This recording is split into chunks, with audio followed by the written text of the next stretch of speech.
Bonjour Frédéric Descrozaille. Bonjour. D'ici une grosse semaine, les députés et les sénateurs vont devoir se mettre d'accord sur une proposition de loi qui va porter votre nom. Elle vise à sécuriser l'acheminement de biens de grande consommation pour les Français. Elle s'intéresse aussi à la fixation des prix entre les fournisseurs et les distributeurs. Aujourd'hui, la balance penche trop d'un côté, d'après Emmanuel Macron. On l'écoute. C'est ça ce que je demande aussi à nos distributeurs aujourd'hui, c'est de participer à l'effort. Ils font des bénéfices, des profits, j'en suis heureux pour eux et leurs salariés, j'espère qu'ils les redistribuent. Mais dans ce moment-là, on ne peut pas demander un effort à nos producteurs. Nos industries agroalimentaires, elles ont fait un effort considérable ces dernières années, c'est beaucoup de PME partout sur le territoire. Donc nos distributeurs doivent nous accompagner dans ce moment-là. Et ce que demande Emmanuel Macron, c'est donc que les distributeurs réduisent leurs marges, et il en est question dans les négociations des prix. Précisément, en ce moment, jusqu'à mardi soir, les fournisseurs, les distributeurs doivent se mettre d'accord pour les prix qui vont entrer en vigueur dans les rayons. C'est du concret à partir du mois de mars prochain. Ça patine, ces négociations. Près d'un contrat sur deux n'est pas signé. Est-ce que c'est à cause de distributeurs trop gourmands ? Je ne sais pas s'ils sont trop gourmands, mais ce qui est certain, c'est qu'ils sont extrêmement puissants parce qu'ils sont beaucoup moins nombreux. La grande consommation en France, c'est un sablier. En haut, vous avez 350 000 exploitations agricoles, des dizaines de milliers d'entreprises qui transforment. Au milieu, le diaphragme, vous avez 6 acheteurs. Et en bas, vous avez 70 millions de consommateurs et 2000 magasins de distribution. Cette puissance de la fonction achat, de la distribution, peut conduire à détruire de la valeur parce que c'est l'inverse d'une situation de monopole. Vous n'avez qu'un acheteur avec plein de fournisseurs. Donc, il obtient de ses fournisseurs le dernier effort possible pour que le fournisseur garde l'accès au marché. Ils profitent de cette position aujourd'hui, les distributeurs ? Bien sûr, c'est une position qui domine en réalité. Alors, ils nous racontent qu'ils ont besoin de cette force par rapport aux multinationales. Mais les multinationales sont peu nombreuses. Il y a quelques marques très emblématiques qui sont régulièrement citées. Ce n'est pas le sujet en ce moment. Ce n'est pas Coca-Cola, Ferrero. Le sujet, c'est l'alimentation saine. C'est l'accès aux frais alimentaires pour que les ménages les plus modestes, effectivement, ne pâtissent pas trop d'une montée des prix qui va se poursuivre. Elle va se poursuivre là, certainement au printemps. Pas à hauteur de ce que raconte la grande distribution en faisant peur, avec des 15 à 20 points d'augmentation, mais il y en aura une. On demande effectivement à ce que dans les marges, la façon dont ils distribuent leurs propres marges, il y a certains produits sur lesquels ils ne gagnent pas d'argent pour attirer les consommateurs, d'autres avec lesquels en fait ils se refont une santé, entre guillemets, que cette répartition profite mieux sur l'alimentation saine aux ménages les plus modestes.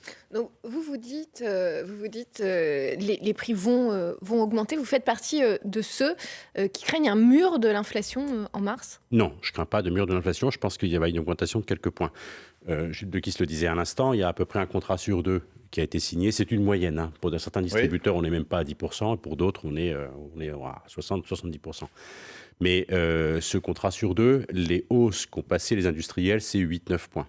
Une hausse de 8 à 9 points du tarif vendu par l'industriel, même si elle est intégralement répercutée à la vente, ce n'est pas du tout la même proportion. C'est une hausse de quelques points seulement. Donc on va se retrouver, je pense, avec une hausse de prix de quelques pourcents. Pas du tout le pourcentage à 2 chiffres, encore une fois. Régulièrement, il y a des distributeurs qui font peur avec ça. Mais là aussi, vous parlez d'une moyenne, donc oui. ça va dépendre des produits. Il y a des produits où la hausse sera très très conséquente. Il va y avoir certainement des produits qui seront impactés effectivement par une hausse plus importante que d'autres. Et je ne sais pas ce que ça sera. Michel-Édouard Leclerc dit que alors là, ceux qui vendent du sucre lui exigent des hausses à 2 chiffres, plus de 50%. Michel-Édouard Leclerc, il adore faire peur parce que son créneau, c'est il n'y a que moi qui me bats pour que vous, consommateurs, ayez accès à des produits pas chers. C'est sa Au-delà communication. Du fait qu'il n'y ait que lui, c'est pas vrai qu'il se bat quand même pour tirer les prix à la baisse qui pourrait bénéficier au portefeuille des Français. Ce qu'il raconte, c'est régulièrement faux. Sur la loi que j'ai proposée, il a raconté dès le début que ma loi consistait à donner le dernier mot au fournisseur pour qu'il puisse imposer son prix. C'est faux.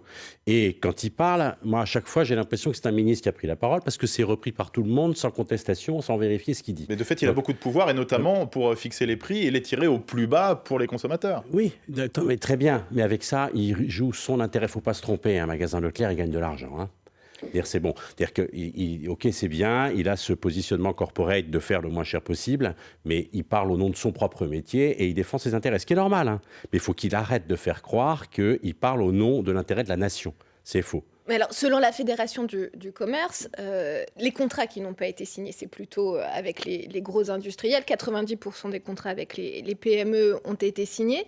Et ce qu'ils expliquent, c'est que notamment ces gros industriels demandent des augmentations de prix qui sont 50% plus élevées que ce que demandent les PME. Donc il y a quand même des gens qui essayent de profiter de la situation. Non, cette situation de profit, elle n'a absolument pas été avérée. L'Observatoire des prix et des marges ne révèle absolument pas qu'il y a eu des profiteurs de crise.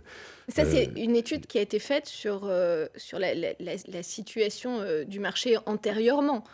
Qui ne préjuge pas de ce qui va se passer maintenant suite à la renégociation des prix. Ce qui est en train de se passer, c'est que les industriels, qu'ils soient gros ou petits, de toute façon, en plus de ça, quand c'est de l'économie française, moi, je ne fais pas la différence entre une PME française qui produit et qui vend en France et la filiale d'une multinationale qui fait travailler des salariés en France avec des lignes de production en France. On parle de cette économie-là.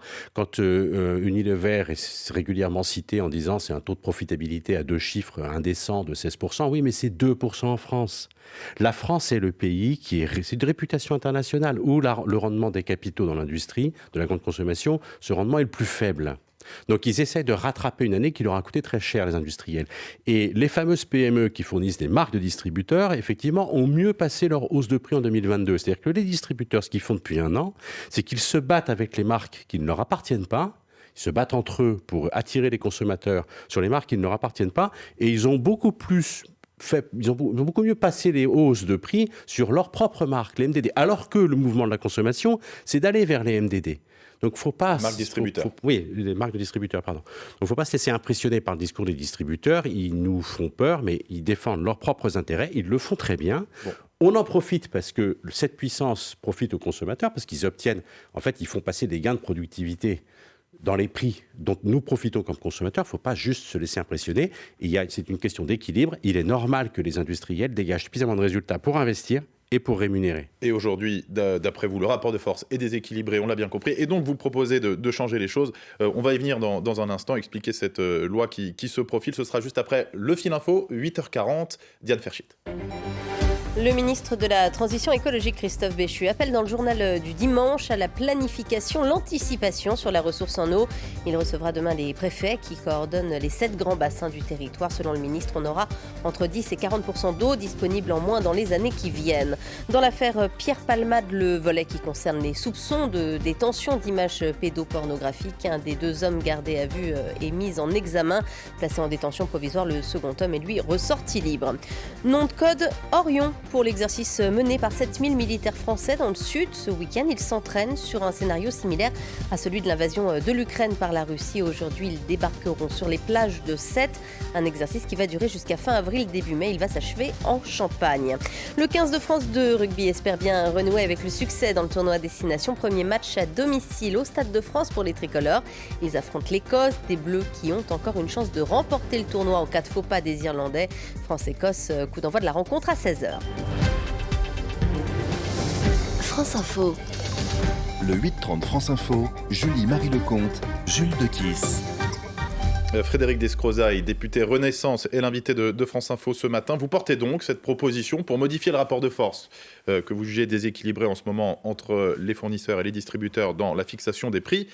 Ce que vous proposez de changer, c'est que si les négociations n'aboutissent pas, on voit qu'elles sont très souvent compliquées, les règles soient changées. En l'état, aujourd'hui, ce sont les prix de l'année dernière, les contrats fixés de l'année dernière, qui se poursuivent jusqu'à trouver une solution. Vous vous dites ça c'est fini et on donnera le pouvoir aux transformateurs, aux fournisseurs, qui pourront donc décider que les prix soient augmentés. Et là, les distributeurs vous disent c'est la porte ouverte à toutes les augmentations. Non, ce n'est pas ce que je dis, parce que, pardon de me prendre là-dessus, c'est vraiment important. Ça, c'est ce que raconte Leclerc depuis le début. Mais et en quoi c'est faux ? Mais ce que je dis, c'est que s'il y a échec de la négociation, il y a rupture du contrat. Les 2 parties restent libres.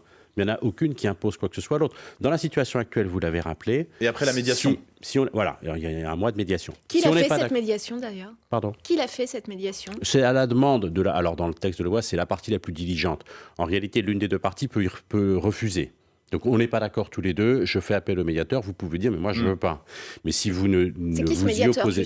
Le médiateur, c'est quelqu'un dont le métier va être d'être un tiers, d'être en observation et essayer de trouver une conciliation. Bon, sa tâche sera difficile. Et s'il n'est pas saisi parce que l'une des 2 parties refuse et si la médiation n'aboutit pas, Là, les prix seront définis, selon votre proposition, par les fournisseurs, les industriels. Non, absolument pas. Ils pourront dire, moi, mon prix aujourd'hui, c'est ça. Vous prenez, vous prenez pas. Ce qui change, c'est que je suis acheteur, vous êtes fournisseur. On n'arrive pas à se mettre d'accord. Pour moi, c'est pas grave. Pour vous, c'est grave. Pour moi, c'est pas grave. Mais vous devez remplir votre rayon. Parce que je peux continuer à passer commande. Vous êtes obligé de me livrer. Ça, c'est la situation actuelle. Moi, ce que je mets dans la loi, c'est que vous ne serez plus obligé de me livrer, mais vous ne m'imposez rien du tout. C'est-à-dire que si j'ai besoin de vos produits, alors, pour être très concret, je vais simplement être un peu moins violent dans la négo et accepter des hausses. Pour comprendre ce qui se joue, Frédéric Descrozaille, et c'est l'explication de la hausse des prix à venir, notamment en mars, mais peut-être plus encore l'année prochaine, c'est que les coûts augmentent. Les coûts augmentent, les coûts de transformation, de production, l'énergie, les matières premières, etc. augmentent. C'est pour cela que les transformateurs veulent répercuter cela. Donc, c'est pas en débat la justification de l'augmentation des prix, mais elle sera là. Donc les prix vont augmenter et il y aura moins de pouvoir des distributeurs pour les faire baisser. Il y aura moins de pression, moins de déséquilibre du côté de la distribution, c'est certain. Parce que le fournisseur pourra revoir les clauses de rupture du contrat, en fait. C'est ça. Le contrat initial, il prévoit une rupture du contrat. En fait, le contrat, dans le texte de loi, ce qui est prévu, c'est que le contrat dure et que l'échec de la négociation ne l'interrompt pas. Donc, il est réputé rester en vigueur. Donc, si la négociation n'a pas abouti, il est en vigueur. Donc, l'idée, c'est que le fournisseur soit moins pénalisé par la rupture du contrat. Exactement, c'est que le fournisseur, c'est que les deux parties restent libres. S'il y a, ça c'est français, cette date de négociation, un mardi, là, le 1er mars. Bon, c'est une spécificité française. J'en tire les leçons, c'est-à-dire que s'il y a échec de la négociation le 1er mars, il n'y a plus de relation contractuelle. C'est simplement ça que dit la loi. Donc, le fournisseur n'est pas obligé de continuer à livrer le distributeur, y compris en y perdant, si lui a dû augmenter ses coûts en énergie ou les coûts des salaires aussi, parce qu'il y a ça quand vous parlez de destruction de la valeur. Est-ce que c'est ça aussi l'idée de derrière, de permettre aux entreprises de pouvoir augmenter les salaires? C'est tout à fait ça, et je vous remercie de le pointer, parce que c'est absolument essentiel. C'est-à-dire qu'aujourd'hui, parler d'inflation, c'est impropre en réalité. L'inflation, c'est ce qui porte atteinte à la valeur d'une monnaie. L'euro n'est pas en danger sur le marché d'échange. On a une hausse des coûts, on a une hausse du coût de la vie, on a une hausse des prix, mais on n'a pas la hausse des salaires qui correspond. Elle est attendue. On a besoin d'augmenter les salaires. L'industrie a besoin de recruter. Il y a des métiers en tension dans toute l'industrie agroalimentaire et de la grande conso aujourd'hui. Donc, il faut qu'effectivement, vous l'avez rappelé, j'insiste, que ces entreprises puissent investir dans la décarbonation, dans la transition numérique et augmenter les salaires. Quitte à alimenter la boucle salaire-prix. Quitte à augmenter, effectivement, il est là le risque. Mais cette augmentation, si on n'est pas sur les taux d'inflation à 2 chiffres, parce que l'inflation qu'on a connue dans les 30 Glorieuses, c'est quand il y a une anticipation des acteurs, c'est-à-dire que ça s'emballe. Donc il y a une hausse des prix, hausse des salaires, parce que chacun anticipe la hausse de l'autre. Si on est sur une inflation réelle, donc prix et salaire de 2-3 points, c'est pas dramatique. Il y a d'autres aspects juste dans votre loi. Est-ce que, par exemple, votre loi risque de faire augmenter le prix de la lessive des shampoings ? Alors, ce que la loi va faire, c'est qu'il y aura moins de promotions agressives. On ne pourra plus vendre 1 pour 2. Avant, c'était le cas dans l'alimentaire. Voilà. Maintenant, ce sera le cas pour tout. Exactement. Et alors, donc, vous privez les consommateurs de promos ? Non, parce qu'il y en aura quand même des promotions. Elles seront plus réparties. Il n'y en aura pas moins.